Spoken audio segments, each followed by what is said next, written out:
Praise the lord. దేవునికి మహిమ కలుగును గాక. Vision QT fellowship YouTube channel వీక్షకులందరికీ యేసుక్రీస్తు నామంలో వందనాలు తెలియజేస్తాను. మిమ్మల్ని అందరినీ ఈ విధంగా కలుసుకోవడం చాలా సంతోషంగా ఉంది. ప్రియమైన వాళ్ళారా, మీరందరూ బాగున్నారు కదా. మనము మార్కు సువార్తనిచ్చి ధ్యానం చేసుకుంటున్నాం. నేడు మన ధ్యానం కోసం ఏర్పాటు చేసుకున్న వాక్యం ఏమనగా మార్కు సువార్త 11వ అధ్యాయము 27వ వచనం నుంచి 12వ అధ్యాయము 12వ వచనం వరకు. దయచేసి మీ దగ్గర బైబిల్ అంటే తెరవండి, కలుసుకొని వచనాలు చదువుకొని మన ధ్యానంలోకి వెళ్దాం. నేను మీకోసం 27, 28, 29, 30 చదివి వినిపిస్తాను. వారు యెరూషలేమునకు తిరిగి వచ్చిరి. ఆయన దేవాలయంలో తిరుగుచుండగా ప్రధాన యాజకులను, శాస్త్రులను, పెద్దలను ఆయన ఎద్దుకు వచ్చి, నీవు ఏ అధికారము వలన ఈ కార్యములు చేయుచున్నావు? వీటిని చేయుటకు ఈ అధికారం నీకు ఎవరిచ్చినని అడిగిరి. అందుకు యేసు, నేనును మిమ్మును ఒక మాట అడిగేదను, నాకు ఉత్తరమియుడి. అప్పుడు నేను ఏ అధికారము వలన వీటిని చేయుచున్నానో అది మీతో చెప్పుదును. యోహాను ఇచ్చిన బాప్తీసం పరలోకము నుండి కలిగినదా, మనుషుల నుండి కలిగినదా? నాకు ఉత్తరమియుడని చెప్పెను. అందుకు వారు, మనము పరలోకము నుండి కలిగిదని చెప్పిన ఎడల అని, అలాగైతే మీరు ఎందుకు అతన్ని నమ్మలేదని అడుగును. చదివిన వాక్యమును దేవుడు దీవించిన గాక. చదివిన వాక్యమును బట్టి మనం ఏర్పాటు చేసుకున్న అంశం ఏమనగా, పశ్చాత్తాపడని హృదయాలు, అన్రిపెంటెడ్ హార్ట్స్ అనే అంశాన్ని ఏర్పాటు చేసుకున్నాం. ఈ వాక్య భాగాన్ని బాగా చదివిన తర్వాత సారాంశాన్ని మనం గమనించినట్లయితే, యేసు ప్రభువారు యెరూషలేములోకి దేవాలయం దగ్గరికి వచ్చినట్లుగా మనం చూడగలుగుతాం. దేవాలయం యొక్క ప్రధాన యాజకుడు, శాస్త్రులు మరియు మత పెద్దలందరూ యేసు దగ్గరికి వచ్చి స్వార్థ ప్రయోజనాల కోసము ఆయనను వివిధ ప్రశ్నలు అడిగినట్లుగా మనం చూడగలుగుతాం. యేసు ఇశ్రాయేలు నాయకులకు ఒక ఉపమానం చెప్పాడు.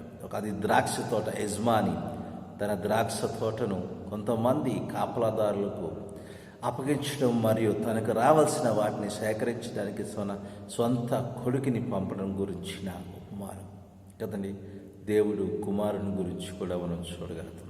ఈ ఉపమానం ఇశ్రాయేలు నాయకులు దేవుని రాజ్యాన్ని వారు తప్పుగా అర్థం చేసుకున్నారని మరియు దానిని స్వార్థ ప్రయోజనాల కోసం ఉపయోగించారని ఆరోపించడానికి దేవుడు చెప్పింది కదండి. విషయాలు మనం ఆలోచన చేయాలి. ఈ ఉపమానం వారి గురించి అని నాయకులు అర్థం చేసుకున్నారు, కానీ పశ్చాత్తాపడలేదు. మనం లోతుగా ధ్యానం చేస్తే ఈ విధంగా సారాంశాన్ని మనం చూడగలుగుతాం.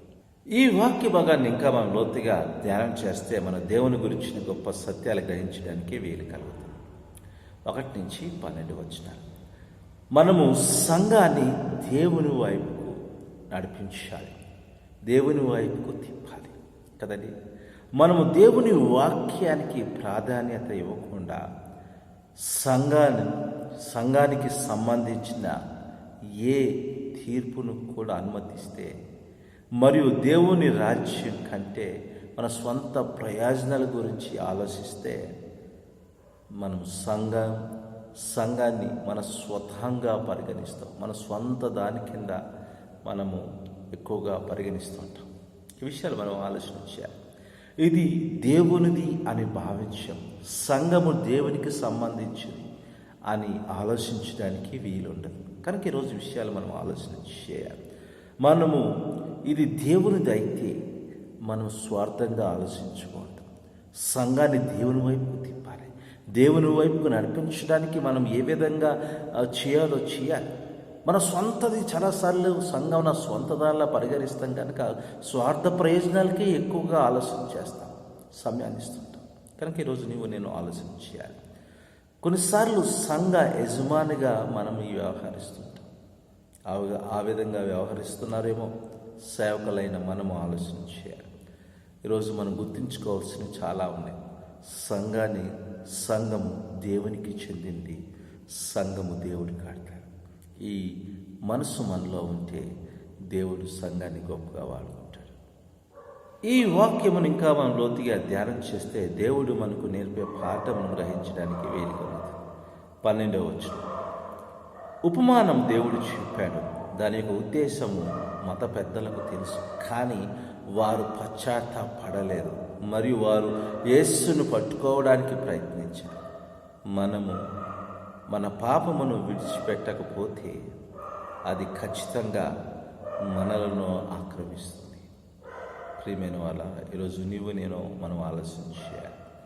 వాక్యము మన పాపములను చూపించినప్పుడు మనం ఎలా స్పందిస్తాం? వాక్యం మనలో ఉన్న లోపాలను ఎత్తి చూపించినప్పుడు మనం ఏ విధంగా స్పందిస్తాం? పశ్చాత్తాపడుతున్నామా?